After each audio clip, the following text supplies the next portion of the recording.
A few summers ago, with an action cam attached to my paddle and a 360 camera on the front of my kayak, I took a trip on the Weeki Wachee River. I put in at Rogers Park in Spring Hill, Florida, where my friends and I used to jump off the bridge when we were kids. I paddled upstream towards the spring that feeds the river, but I didn't get close enough to see the mermaids.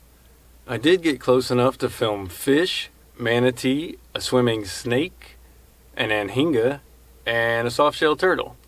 Morning rain kept the people away at first, but on my way downstream in the afternoon, there were lots of them to maneuver through. My Expandacraft kayak makes it easy to stand up or get on and off of, so I got to take advantage of the clear, cool water on that hot August day by taking a dip. You'll see towards the end of the video, I wasn't the only one. The waterproof housing I used doesn't allow much audio to be picked up, so I've added this soundtrack.